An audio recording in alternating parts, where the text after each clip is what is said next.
من با یه نقشه راهی کاملا میرم جلو.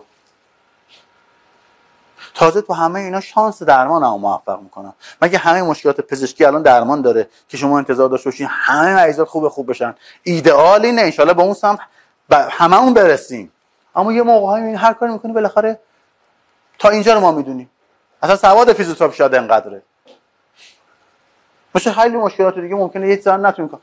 اما وقتی آپشنا رو بذاریم کنار هم دیگه، میگم خیلی خب حالا این نشد ببینم شاید اینه. دیگه همه مشکلات ببخشید سیاتیک و الزاما به دیسک، دیگه از دیسک یه ذره بیان بیرون. اوج هنر ما دیگه پریفورم سیندرومه. غافل از اینکه بابا این جاهای دیگه هم ممکنه عصب گیر بیفته. خیلی جاها ممکنه آدم گیر بیفته. من الان به شما دارم میگم طرف مثال زدم، میگه کنار خارجی پام بی‌حسه، خواب رفتگی داره، اصلا نمیتونم راه که میخوام برم میذاره خرید بکنم، هی این بی‌حسیه این عذاب بده، خیلی اذیتم میکنه، میشینم بی‌حسیه میره. میگم کنار داخلی ساق پا، کنار داخلی زانو، عصب سافنوس، عصب سافنوسی عصب حسی، عصب حسی که شریان فموراله، شاخه عصب فموراله. یعنی شریان فمورال من اینجا گیر افتاده باشه، من علائم اینجا پیدا میکنم. خب اینم اونجا درمانش میکنم. اما یکی میگه نه، حتی میشینم اما تا چند ساعت این بی‌حسیه هست، امان منو بریده. میگم این immediate relief with rest نداره. پس ممکنه خود این عصب سطحی، خود این عصب حسی، حالا مثلا اینجا توی مثلا سمی تندینوسوس گیر افتاده، یا مثلا زیر باستوس مدیالیس گیر افتاده. پس خودش درگیری عروقیه یا یه درگیری سیستماتیکه. میگه آقای دکتر من ببین اینا ممکنه یکی تو 50 تا برات رخ بده. میگه من از پله‌ام که بالا پایین میرم درد شونم بیشتر میشه. یعنی این درگیری قلبی حتی میگه کسی تی ام جی چپو درگیر میکنه. تو رول کردن مشکلات تمپورومندیبولار میگه اگر یکی با راه رفتن از پله بالا پایین رفتن فک تی ام جیش درد میگیره یا این با راه رفتن بدتر میشه، اول قلبشو چک کن. دیگه تعارف که نداره که. حالا میرسیم به این نقطه، میگه من رفتم هم اکو کردم هم نمیدونم آنژیو کردم چیه تست کردم اوکی، هم میگم خیالم راحته، حالا دیگه میرم اون سیستمای مکانیکی هی بالا پایینش میکنم. متوجه میخوام چی بگم؟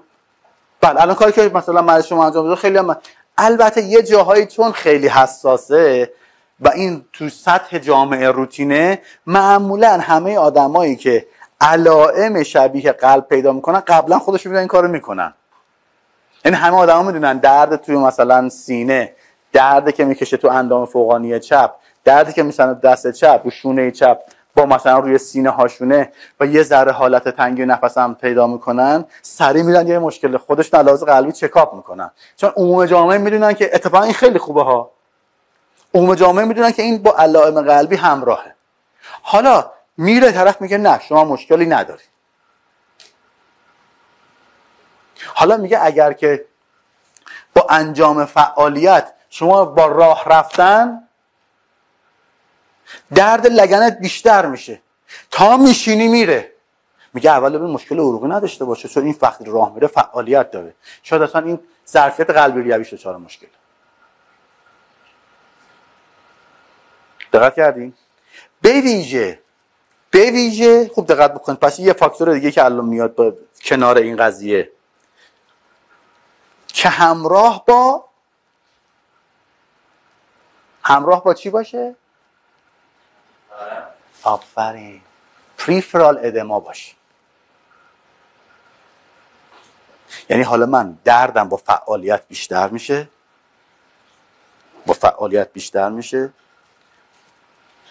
به محض اینکه رست میدم دردم سریع کاهش پیدا میکنه، حالا دستام هم متورم شده، پریفرال ادما.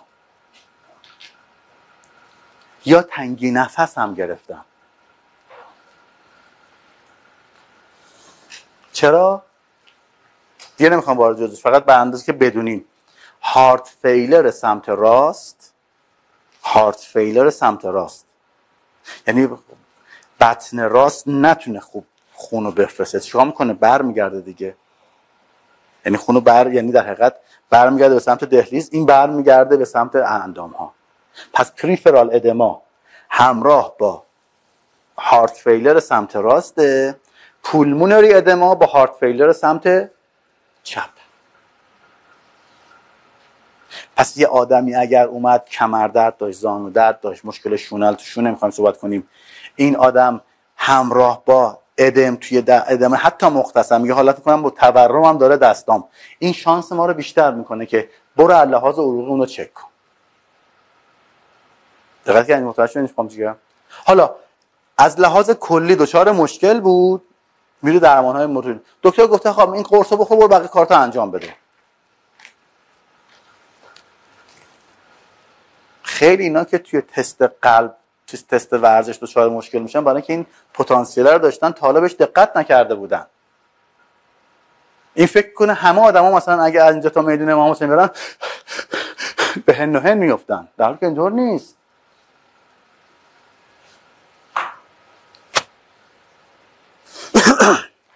پس توی دردهای ماسکولو اسکلتال به طور کلی، به خصوص الان که داریم در مورد مشکلات ریوی به اصطلاح صحبت کنیم، دردهایی که با فعالیت بیشتر میشه به محض اینکه رست میدی بعد 3 دقیقه برطرف میشه. گوتمن اینا که میگن 3 دقیقه، بعضی میگن 3 تا 5 دقیقه. immediately relief with rest. شما باید به مشکلات عروقی شک بکنید. حالا این مشکل عروقی دوباره یا یه مشکل سیستماتیک کلی، یعنی بر سیستم قلبی عروقیش دچار مشکله،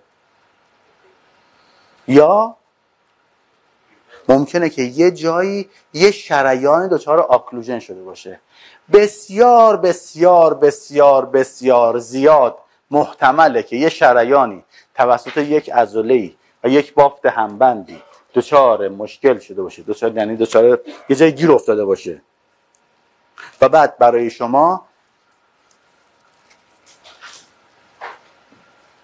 اختلال خون رسانی به یه عصبی اون ناحیه براتون ایجاد بکنه.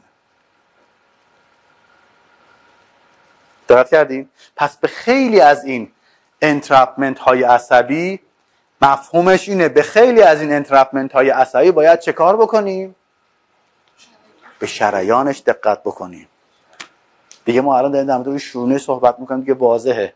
آقا تستای TOS مگه همش غیر از نبضه؟ علامت اون آدمه چی بوده؟ میگه دستم خواب میره.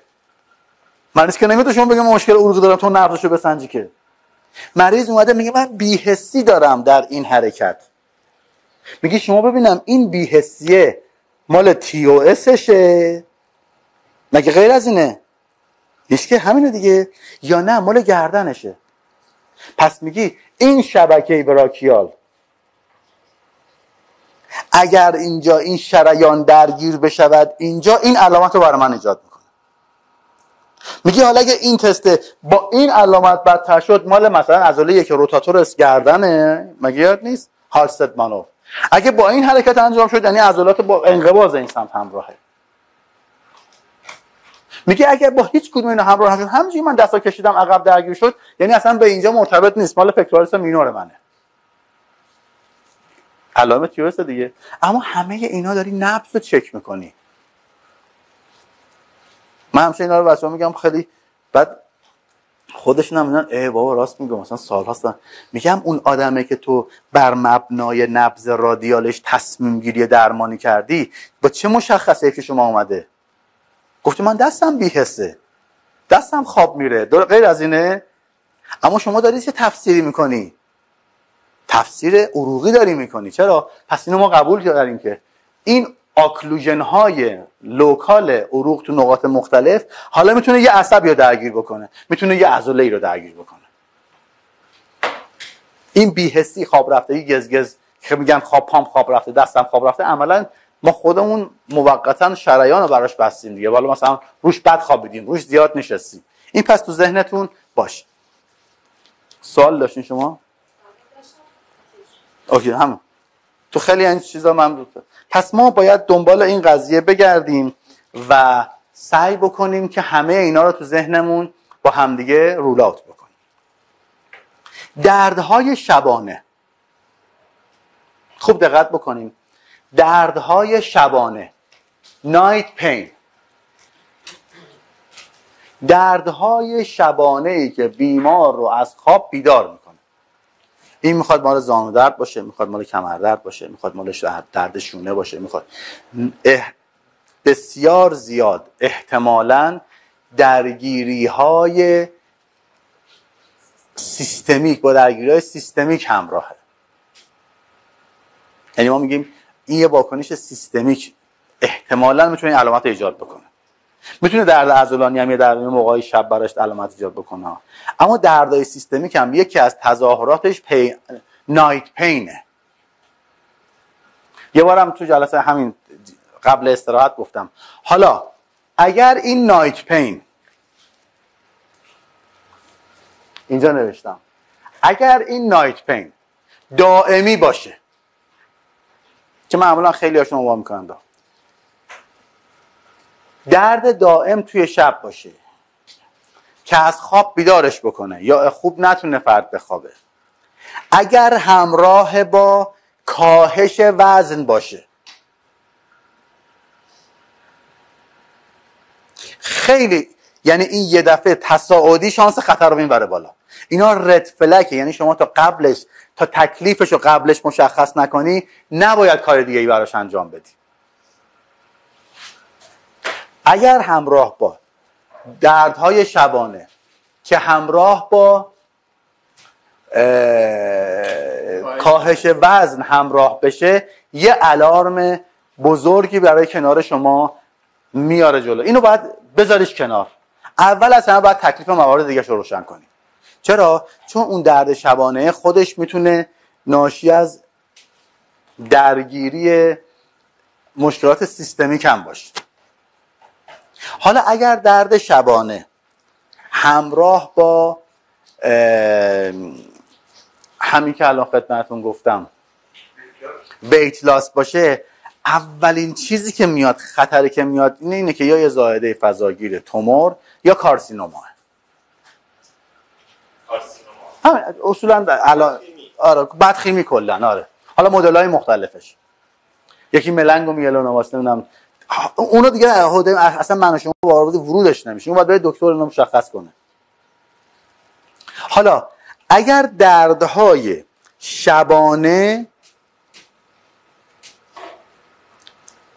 همراه با کاهش وزن، همراه با دو طرفه بودن باشه، این خطر دوباره بیشتر شد. یعنی من درد شبانه دارم، دردای دو طرفه دارم، همراه با کاهش وزنم هم هست. میگم تو اول از همه باید بری چکاپ کنی خودت. دقت کردی؟ بهتره که اینجوری بگم، من اینو بهتره که اینجوری بگم که یکی از عواملی که میتواند درد دو طرفه ایجاد بکنه بدخیمیه. نه تنها علامتش، یکیش بدخیمیه. درگیری سیستم سمپاتیک هم میتونه درد دو طرفه ایجاد بکنه. واید اسپریت پین هم دردای دو طرفه دارن، اما اونا دیگه ویت لاس ندارن. دقت کردین شد؟ پس اینا اگه اومد کنار هم دیگه، حالا این پارامترهای شما هی میره بالاتر.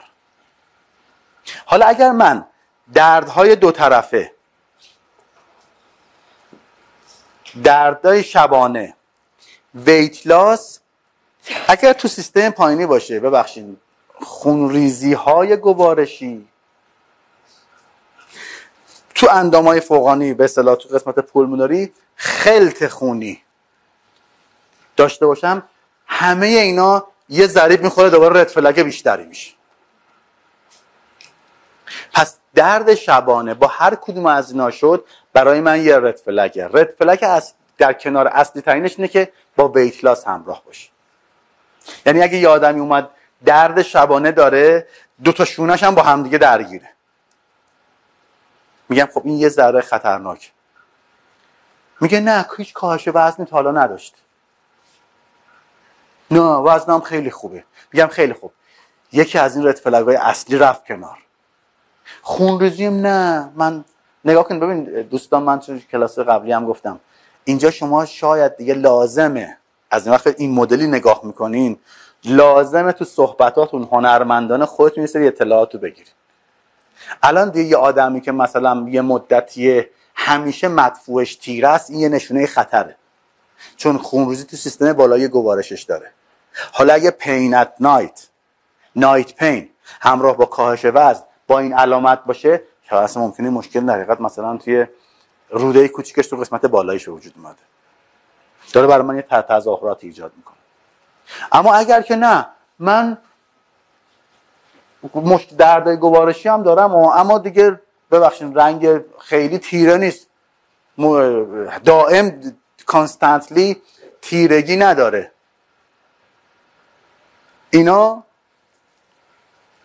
خیلی نشون دهنده یه درگیری خیلی دیگه مشکل خطرسازی نیست. و در کنار همه اینا یه فاکتور خیلی مهمی هم هست که از اون ما به همه اینا حدس میزنیم و اون چیه؟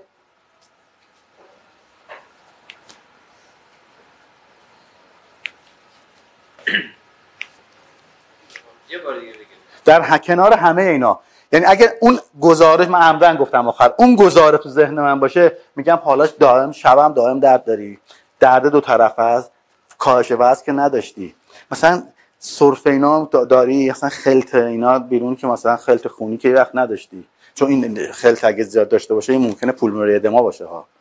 حالا تورمم ندارم، گاهی وقت میگه نه من پام اصلا پام باد کرده همیشه، دستام باد کرده همیشه. با علائم خونریزی تو مدفوع یا در حقیقت خلط هم اگه همراه نباشه، قبل اینا یه مشخصه دیگه ای هست که ما رو به این فاکتورهای سیستمیک اول اون از همه مشکوک میکنه و اون چیه؟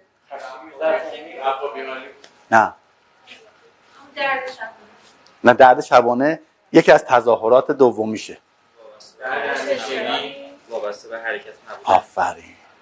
میگه اصلا من این درد رو کانستنت پینه، میگه من این درد رو همیشه دارم. نمیگه من دستمو میارم بالا بهتر میشم، میگه همیشه این شونه هام درد میکنه. یعنی دردی که وابسته به هیچ گونه فعالیتی نیست.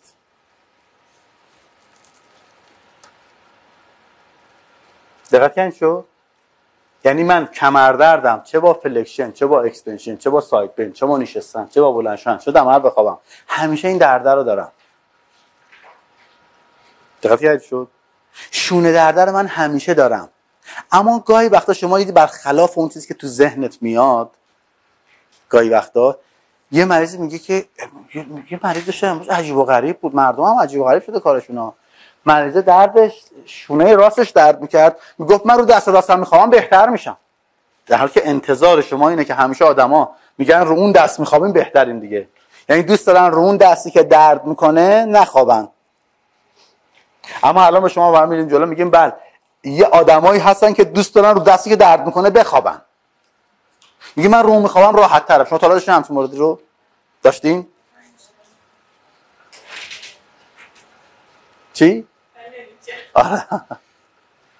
حالا با هم دیگه نگاه میکنیم ببینیم چه.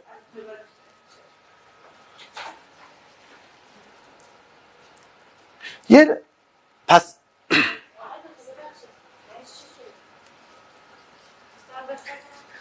خب گفتم تو ذهنتون باشه این الان. گفتم یه آدمایی هستن که وقتی یه فردی میگه که من با هیچ شرطی دردم تغییر نمیکنه، یکی میگه نه من از زور درد این دستم انقدر روی این دستم خوابیدم حالا داره گردن اینورم هم درد میکنه، یعنی همیشه عادت داره سمت مخالف بخوابه. یکی میگه من دستمو میارم بالا دردم بیشتر میشه، یکی میگه دستمو میارم پایین دردم بیشتر، دستمو میارم بالا دردم بهتر میشه. اینا دارن من میگم با تغییر مکانیکی علائم من تغییر میکنه. اما اون آدمایی که مشکل سیستمیک دارن در هر حال اون درد رو معمولا دارن، درده وابسته به تغییر وضعیت یا تغییر پوزیشن یا حرکت یا اکتیویتی توی ناحیه تو اون اندامشون نیست. یعنی تو همه شرایط درد رو دارن.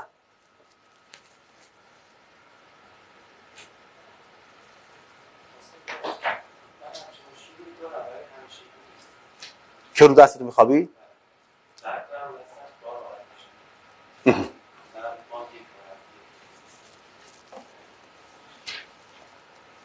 حالا با هم صحبت میکنیم. پس آدمایی که اون تظاهر مشکلی که دارن، میتونه درد باشه، میتونه بی‌حسی باشه، میتونه نمیدونم هر علامتی دارن، immediately relief after rest، یعنی با استراحت یا کم کردن اون فعالیت سریع دردشون رو پیدا میکنن، شک میکنیم به مشکل عروقی. اون مشکل عروقی یا مشکل سیستماتیکه یا مشکل یه جای عروق یه جای درگیره یا سیستم آکلوژن، در حقیقت یه جای گیر افتاده یه شریانی زیر اون شریان زیر یک عضله بافت همبندی، هر چی که در نظر بخوام بگیم. حالا ببینیم بعد اون مسیر رو باید بگردیم ببینیم کجاه. ما در مورد اینجا با هم دیگه صحبت میکنیم.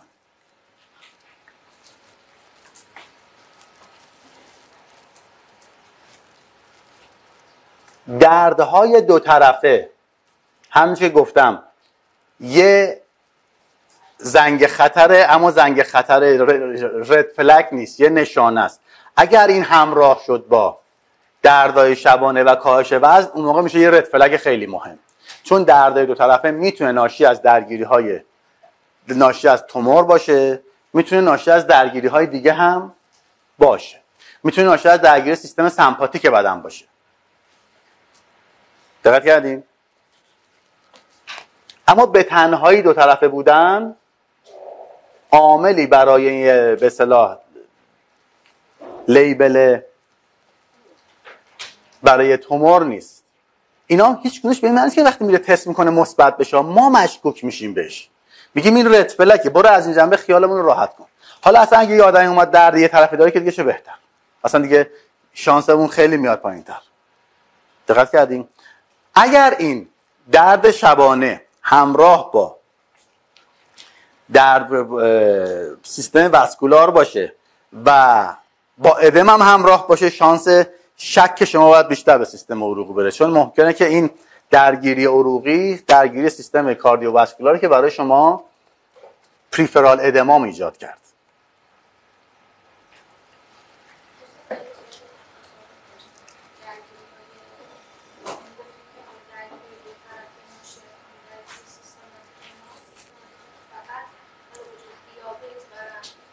نه، وقتی مشکل سیستماتیک، مشکل ویسرال هست، مشکل یعنی مشکلات کل گفتم سیستماتیک یه جزءش مشکل ویسراله، یه مشکل به اصطلاح همین مسائل دیابتیک و اینا که گفتی، یه جزءش مشکل عروقی، همه اینا موضوع در مشکلات فاکتورهای سیستماتیک لحاظ می‌کنیم. سیستماتیک فقط دیابت و اینا نیست. منظورم کلا یه مشکل سیستمیه تو بدن. حالا ممکنه اصلا این ناشی از درگیری سیستم به اصطلاح واسکولارش باشه. متوجه چی میخوام بگم؟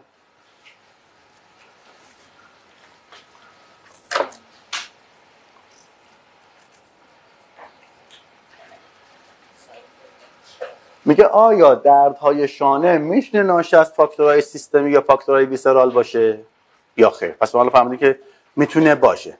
با چه علائمی؟ با علائمی که داله بر رد به اصطلاح براتون گفتم. حالا اگر یک فردی با علائم سیستمیک به ما به اصطلاح شونه درد مراجعه بکنه و من ببینم این علائم رو داره، چکش بکنم، میگه نه من رفتم گفتن هم علاج قلبی خدا رو شکر مشکلی هیچ مسئله‌ای هم نداری.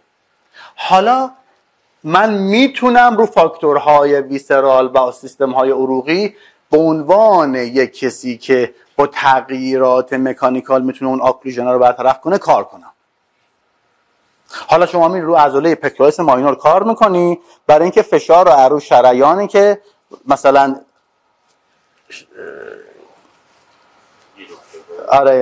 باعث درگیری شبکه براکیال شده فشار رو از روش برداری.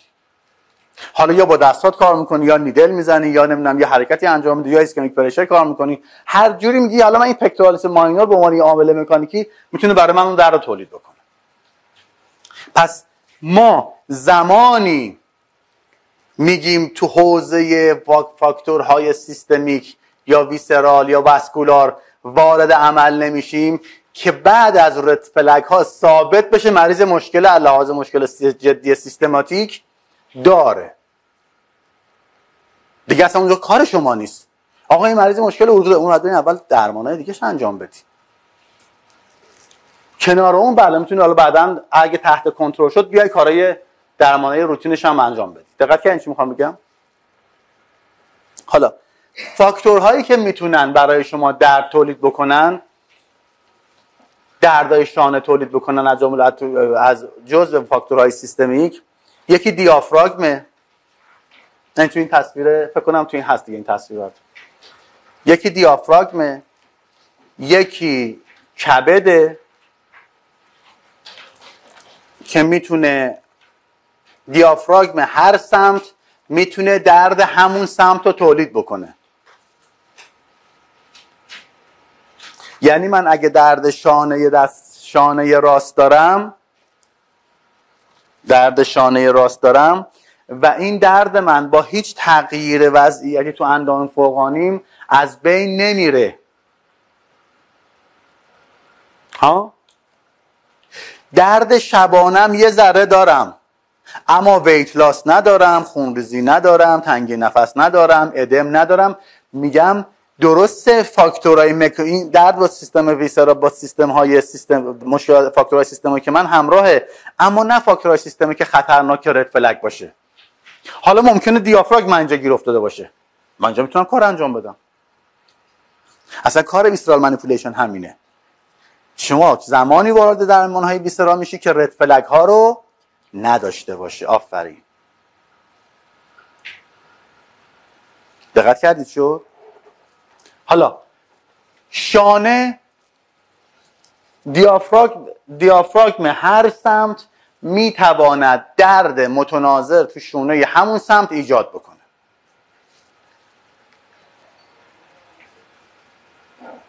لیور یا کبد میتونه علائم و دردهای شبیه در اندام فوقانی راست ایجاد بکنه.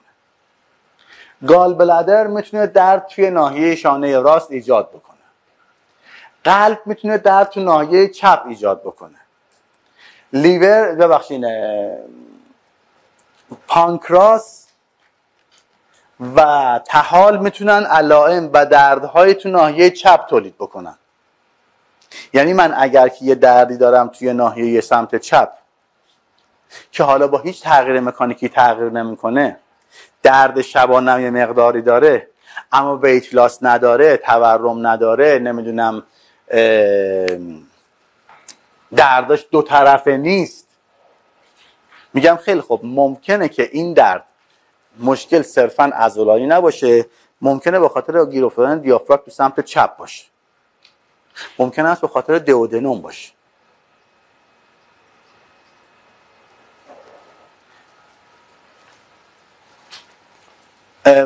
معذرت میخوام، پانکراس گفتم دئودنوم، به خاطر درگیری پانکراس باشه.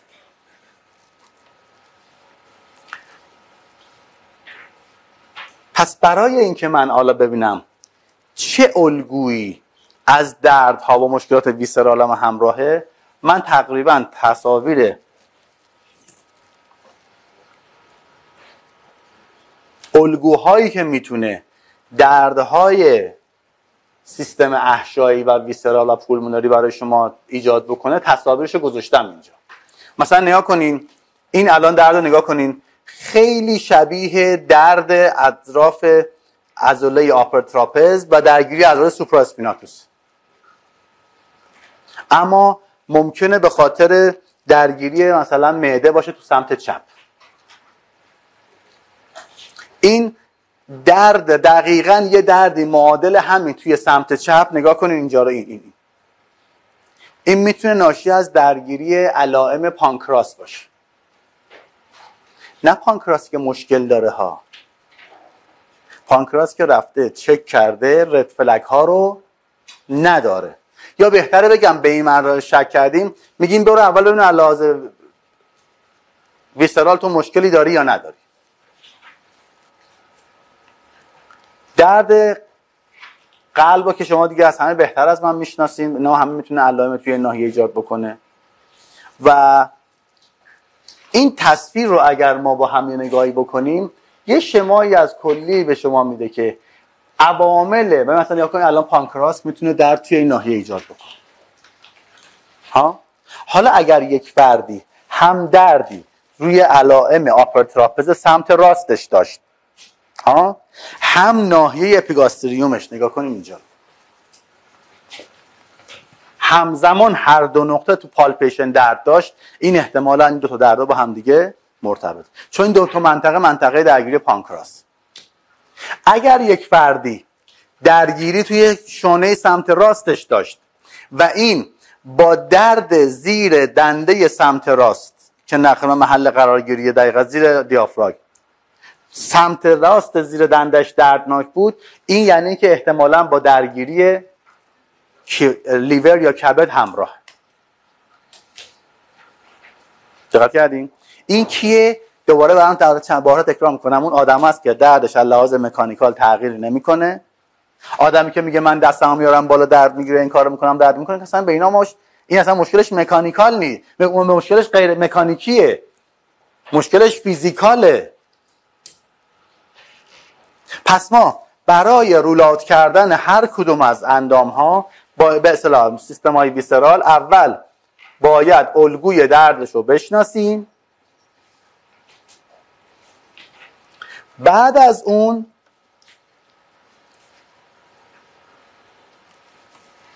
ببینیم که هر ارگانی که فکر میکنیم درد شانه با اون ارگان همراه هست رو بریم اول از همه از لحاظ اگه رد فلک ها رو نداشته باشه باید با پالپیشن اون ناحیه دردناک باشه. یعنی کسی که درگیری شانه سمت چپ داره به خاطر مثلا فرض بکنیم که نمیدونم قلبش دیگه نباید ناحیه اپیگاستریوم یعنی دقیقا زیر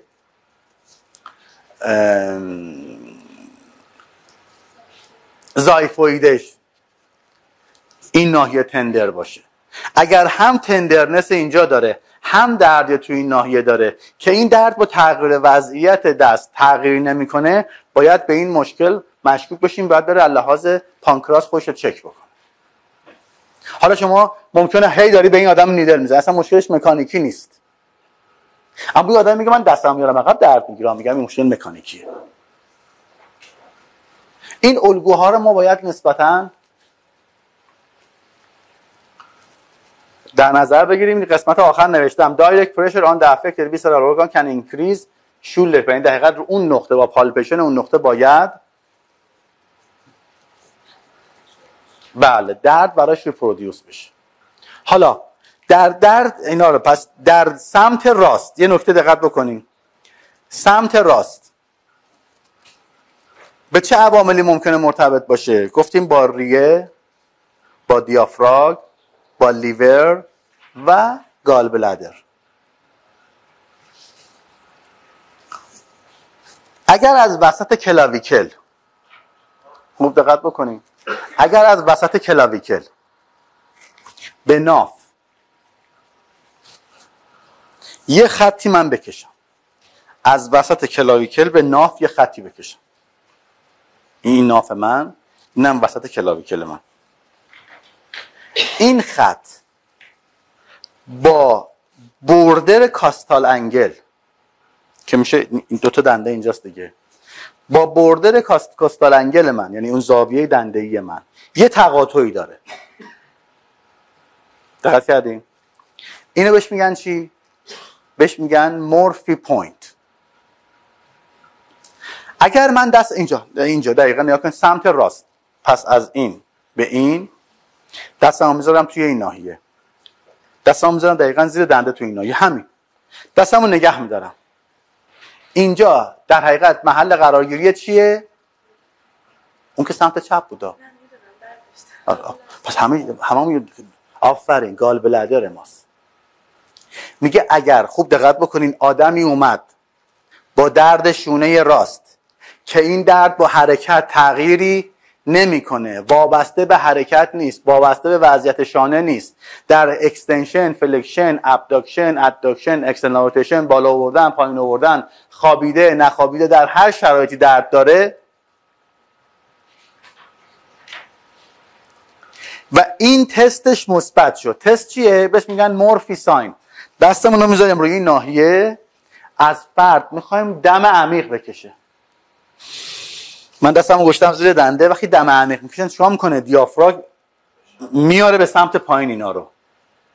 حالا دیافراگم چی رو داره به دستای من فشار میده؟ چی بین دست من و بعد پایین اومدن دیافراگم گال بلد؟ میگه اگه این آدم تستش مثبت شد اول بفرست لحاظ گال بلده اینو چک بکنه، چون ممکنه سنگ کیسه صفرا داشته باشه و شما سنگ کیسه صفرا رو درمانش نمیتونی بکنی.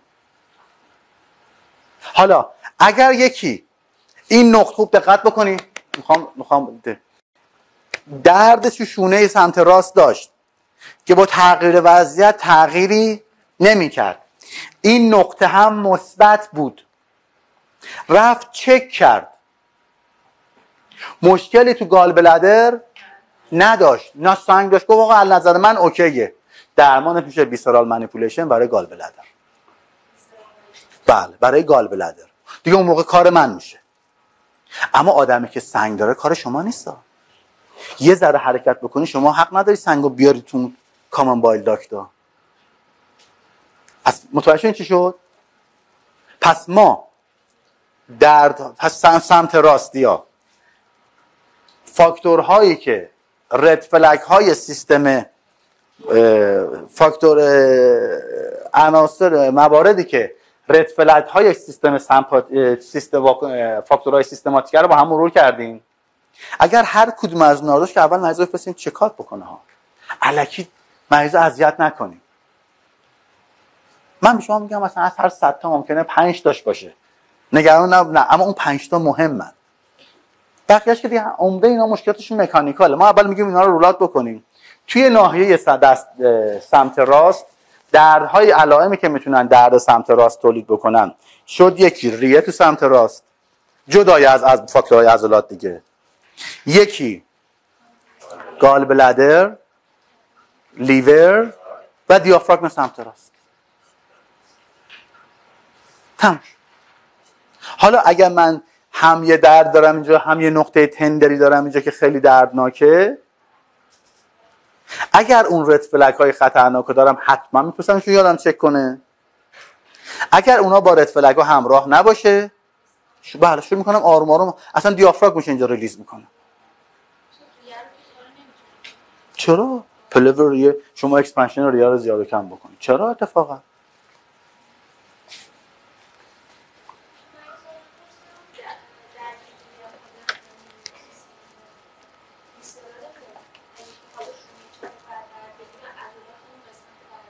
بله چرا؟ ممکن بله بعدش اون میره. یعنی این برای آدمایی که شما هر چی نیدل میزنید مشکلش برطرف نمیشه، چون اصلا سورس جای دیگه است.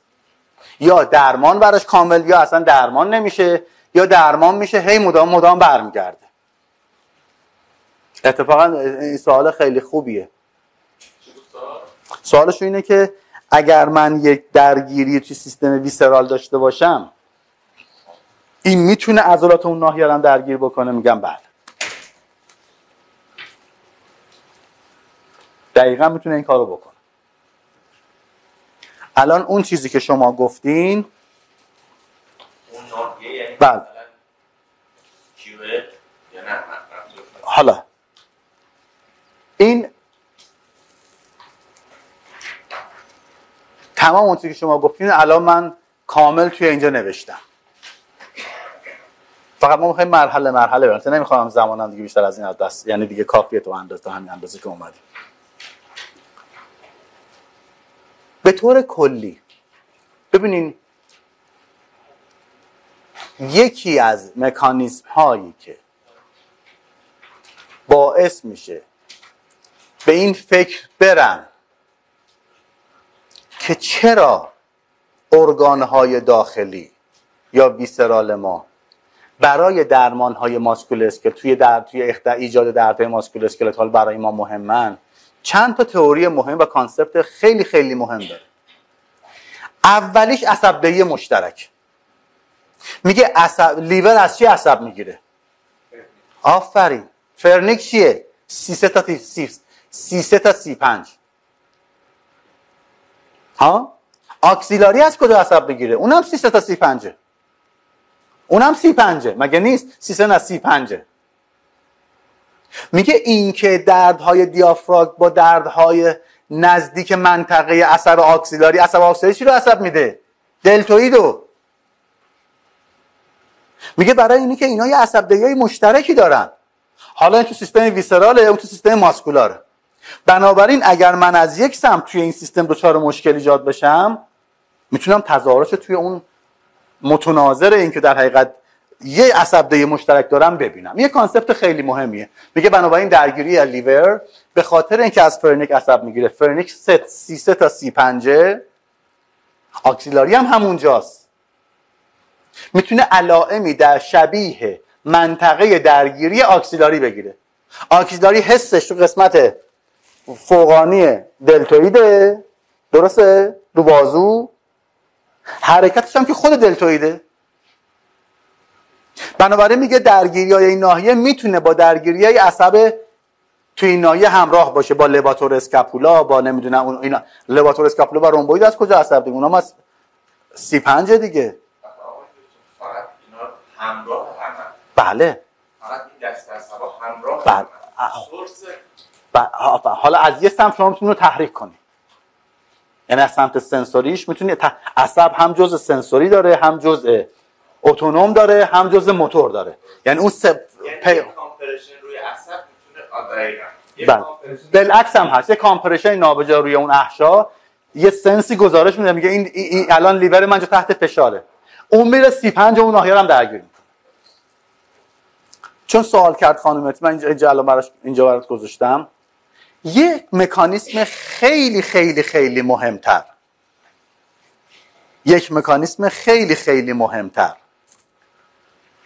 که خیلی مهمتر برای ما چون به درد کار ما میخوره، خیلی با هیجان میگیم خیلی مهمتر، و اون اینه که تمام این ارگان ها، لیور، اینجا عکسش کشیدم، لیور، ریه، تمام احشای داخلی، ببین اینا تو بدن ول نیستن که. اصلا اون سفاق شکمی چیه؟ یه فاشیاه. اون سفاق شکمی اتصال داره به ناف. میگه تمام این ارگان‌های شکمی، ارگان‌های احشایی، از پلو رو پریکاردیوم بگیر. پریکاردیوم چیه؟ قشای دور قلبه. این همون جنسن عین همون پریمیوزیوم پریمیوزیوم عضله است. میگه پس این ارگان‌های احشایی اتصال دارن با نقاط مختلفی تو سیستم ماسکول اسکلتال و ترانکشون. یه جایی به همدیگه وصله. مثلا شما یک لیگامانی دارین به اسم پوبو وزیکال که رحمو به پوبیس وصل میکنه، پس با اتصال داره. پوبو پراستیت، اصلا شما همچین بافتی دارین، پوبیس رو به پراستیت وصل میکنه. پس اگر یه جایی کشش ایجاد بشه چی میشه؟ فشار میاره روی اون. بافت همبند دیگه. خصلت بافت همبند چیه بچه‌ها؟ خصلت بافت همبند چیه؟ احسن، چون ویسکو الاستیکه. خوب دقت بکنید، اینجا به دردتون میخوره خیلیا.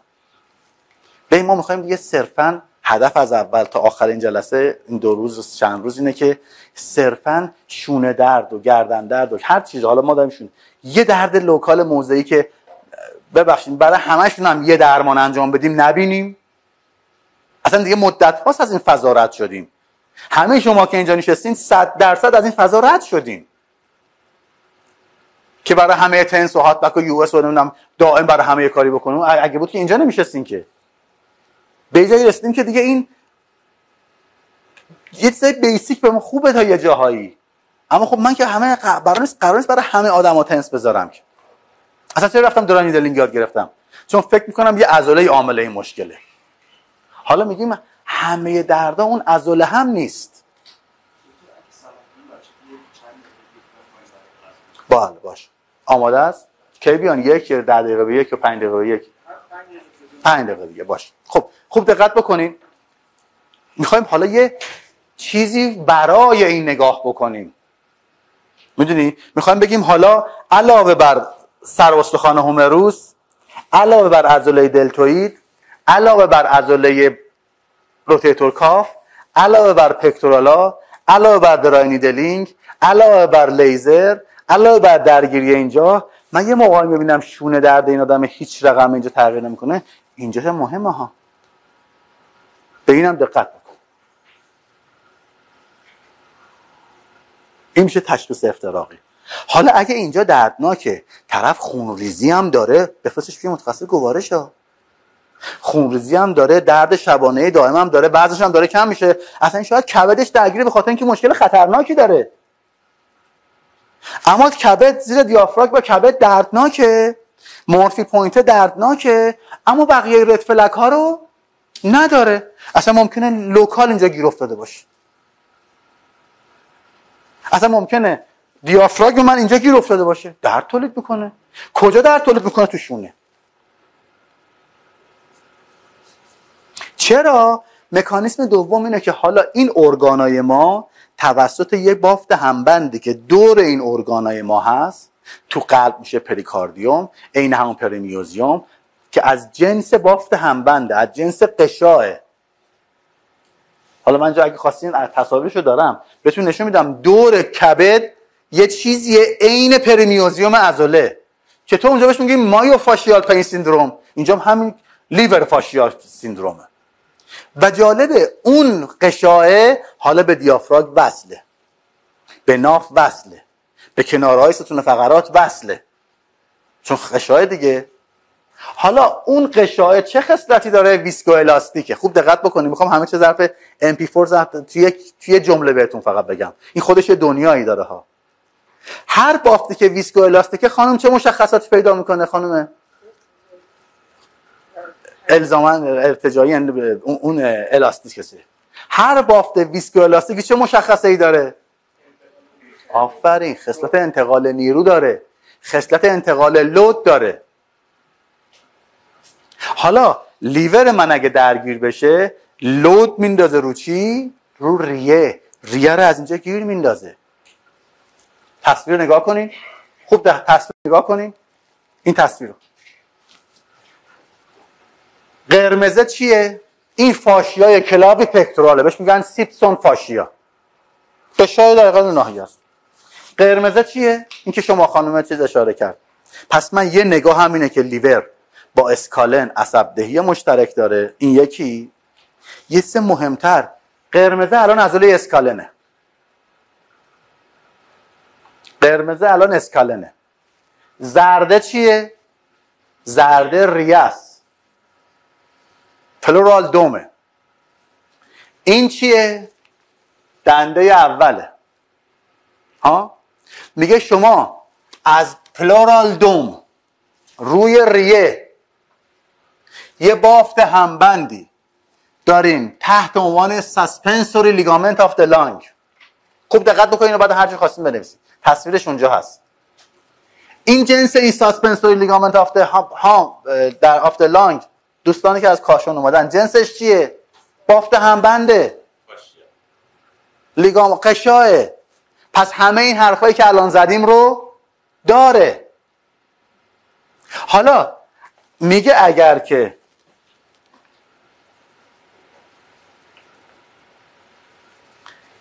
این کشیده بشه، رو این لود بندازم، این لود به کجا منتقل میشه؟ به عضله اسکالن.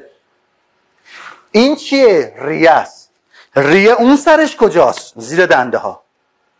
پس من اگر تو سمت راست، دیافراگم سمت راستم و لیور سمت راستم گیر بیفته، رو چی لود وارد میکنه؟ چی رو میگیره؟ ریه رو. تنشن اعمال میکنه اینجا روی ریه. ریه سر دیگهش کجاست؟ بالا. پس بنابراین ساسپنسوری لیگامان این تنشن رو منتقل میکنه به عضله اسکالن. اسکالن درگیر بشه چه مشکلی ایجاد میکنه؟ تی او اس. پس میگه من تی او اس دارم به خاطر لیور، کبد و دیافراگمم. میگه حالا علاوه بر پک مینور، علاوه بر اسکالن، علاوه بر سابکلاویوس، تو آدمایی که تست روسشون، تست رایتشون، تست نمیدونم همه تستای چیه تی او اسشون مثبت شد که نبض افتاد، تستش چیه؟ میگه حالا بیا دستتو بذار زیر دنده راست، دستتو بذار زیر دنده راست.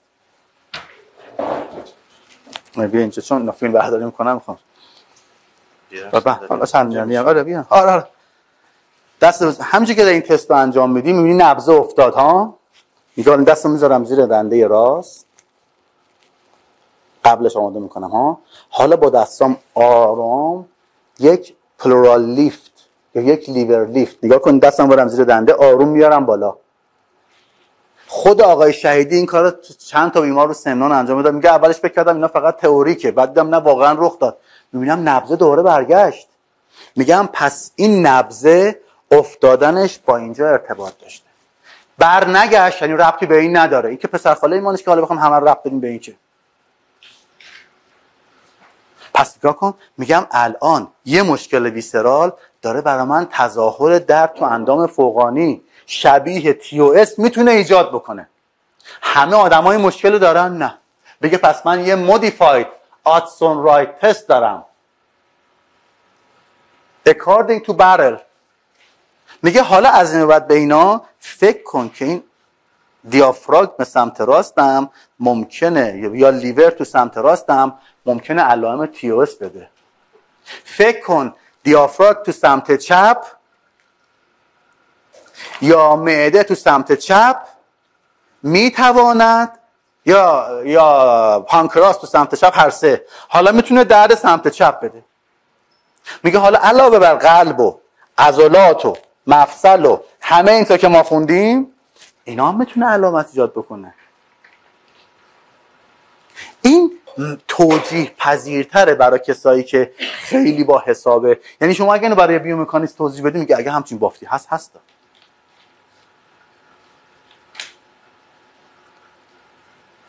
یه مکانیسم دیگه هم داره که در موردش میذاریم کنار. پس ما یک عصب دهی مشترک داره. دیافراگم عصبش چیه؟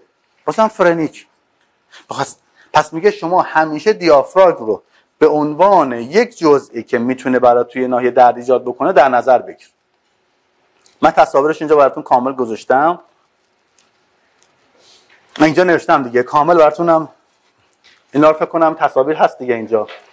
نوشتم lifting subcostal organs and diaphragm in order to take the weight of these off mediastinal tissue to lessen the mechanical drag on the cervicobrachial region. تستش همینه. میگه من دستم نگاه کن حالا این دو طرفه انجام داده. اون تست اون کامل تر. میگه میرم پشتش وای میسم. یه دستم میذارم زیر دنده اگه سمت راست، سمت چپ. حالا میگه همون تستا رو که انجام دادم حالا لیفت انجام میدم. پس از این به بعد تو آدم‌هایی که مشکل توی شانه دارن، چه درد توی شانه، چه علائم بی‌حسی، خواب رفتگی، گزگز، مورمور، بی‌حس، علائم سنسوری تو ناحیه شانه دارن، دیگه دیافراگم برای من یه فاکتور مهمیه. کبد یه فاکتور مهمیه. گال بلادر یه فاکتور مهمیه. پانکراس یه فاکتور مهمیه. معده یه فاکتور مهمیه.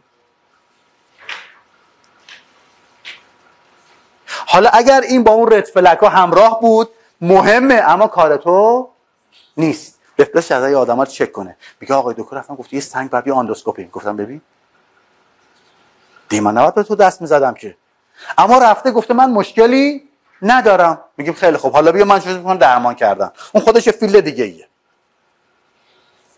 متوجه میشم چه بگم؟ متوجه هستیم با من؟ پس الان داریم یه نگاه جامعه تری میکنیم. یعنی میگیم خیلی خوب داریم انگار همه فاکتورها رو کنار هم در نظر میگیریم. چرا؟ چون انگار یه چیزی وجود داره که این لانگ پولمونری توسط یه لیگامانی به اسکالن وصله. اصلا چرا اسکالن عضله اصلی تنفسیه؟ به همین دلیل تا این نمیتونه دیافراگم بیاد بالا، ریه باز شه، این میکشتش بالا. اصلی ترین عضله کمک تنفسی مگه نیست؟ پس یه لیگامانی داریم اینجا، ساسپنسوری لیگامنت، که خیلی اینجا کاملتر براتون توضیح اینه که این از پلورال دوم هم به اسکالن میره، حالا هم به ترانسفرس پروسس تو مهره ها. حالا اینو داشته باشین سر فرصت که اتفاقا برای گردن دردم مهمه. 0 تا 100 این مکانیزم سرکار خانم مکانیکیه. یعنی میگم یه بافت همبندی وجود داره، این بافت همبند یه خصلت ویسکو الاستیک داره، چون خصلت این خونه ها رو میذارم کنار، شما اینو برای بهترین بیومکانیست دنیا هم توضیح بده، به این جملت نمیتونه ایراد بگیره، من اینکه بره یه جای دیگه ایراد بگیره، چون اون با حساب 2 تا 4 تا میکنه. آقا درد اینجا میزنه، من گذاشتم خوب، میگه برای من توضیح بده. میگم ببین این الان یه بافت همبنده، بافت همبند خصلت ویسکو الاستیک داره، خصلت ویسکو الاستیک چطور میتونه جای دیگه فشار بندازه، میتونه اینو درگیر بکنه. حالا من یه درگیری واسکولاری دارم ناشی از یه درگیری سیستم ویسرال که تظاهرش درد و مشکل نوراله. این دیگه خیلی سنگین شد نه؟ این دیگه خیلی سنگین شد نه؟ نه آخری متوجه شد دیگه، حواست نبود. گفتم که من ممکنه یه درگیری واسکولار دارم ناشی از یه مشکل ویسرال که حالا داره یه تظاهر نورال من میده. نه این گفتم قسمتش حواست نه. و همه اینا موقع درمان داره، مگر بازم برای نکته آخر، آفرین اونا که رد فلگ شماست، اونم نه این که شما درمان نمیتونی بکنی ها، اول باید چک بشه. هر آدمی که مورفی پوینتش درگیر بود و فی‌البداهه دستکاریش نکنه، چون شاید واقعا سنگ کیسه صفرا داره. الان سرکار خانم گفت من تو سمت چپ احساس کردم یه جایی خیلی محتمله، بعد نشستم گیر افتادن. شما فکر نکنین دیافراگم طول اینجا میتونه توسط اکسترنال اوبلیک گیر بیفته، میتونه توسط معده گیر بیفته. شما دیدی ببخشید آدم میره حالا اینجا، نه مثلا دیدی که مثلا تو کاشونیام اینجوریان، تو اسپانیا که اینجوریان، آش مثلا برای هر مناسبتی آش رشته میپزن، طرف مثلا بچه دار شده آش رشته، مثلا فامیل جمع میشن، گاهی وقت آدم زیاد که آش میخوره دیگه نفس نمیتونه بکشه. چرا؟ چون انقدر معده سنگین شده دیافراگم نمیتونه بیاد پایین موقتا. غیر از اینه نه اگه با رد فلگ این نقطه رو بله نه بفرستیمشون تو خاصه گواره. هر نقطه اصلا یه پروتکله، هر دردشانه‌ای با مثبت بودن علائم مورفی ساین شما زمانی میتونی روی ناحیه کار بکنی که مطمئن باشی گال بلدرش خودش مشکل نداره. اونم دیگه کار شما نیست. پزشک نگاه میکنه یا با سونوگرافی یا با اسکان یا اصلا با علائم، میگه نه اصلا تو علائمت اوکیه، برو اینجا درد داری، اما چون شما بقیه علائم گال بلدر رو بلدی، بلد نیستی که منم بلد نیستم. چون همونجور که پزشکا کینزیولوژی مثل من شما بلد نیستن. وقتی قرار شد بریم تو ارتباط پیدا کردن مکانیکا، این ساسپنسوری لیگامان اونا نمیدونن چیه که، اما میگم من یه لیگامانیه و این لیگامان مثل هر لیگامان دیگه میتونه لود بیفته روش. لیگامان کارش چیه خانم؟ من از این سمت انقباض که نداره، من از این سمت لود بندازم روش، از این سمت دیگه اون لود اون منتقل کنه به اون قسمت اون برترش. همینه دیگه، غیر از اینه. من سرمو اگه خم کنم به این سمت، دست نوزین رو اسپانس پروسس مهرتون، سرتون اگه خم کنین به سمت راست انجام بده. نه اونجا که نه، بذار رو اسپانس پروسس الکی نذار، خسته شدین گشنته. سر قسمت میدلاین رو اسپانس پروسس. کاشونی‌ها اینجوری نیستن ها. نه حالا خارج از مزاح، سرتون ساید لاین کنین، مهره میچرخه. شما حرکت چرخش مهره ندادی که. چرا؟ چون وقتی ساید لاین میکنی لیگامان ایلار از بالا کشیده میشه، لیگامان ایلار این سرش روی اسپاندس روی زاده آدانتوید، مهره اطلس رو میچرخونه، اسپاندس پروسس مهره شما میچرخه. اینجا ایلار چی کاره شد؟ انتقال دهنده نیرو شد. که اصلا همین تستشه دیگه. میگیم اگر یه آدمی بود این تستش دچار مشکل بود، مطلقاً بهش دست نزن، چون احتمال داره تنفس پرسش پاره بشه، یه اتفاق خطرناک برات رخ بده. اصلا لیگامان ایلار اینجاش، من این یه لیگامان ایلاره، من این سمتش کشیدم، این سمتش لود منتقل کرد رو مهره اکسیس، مگه غیر از اینه؟ تمام لیگامان بدن همینطوره. اینجا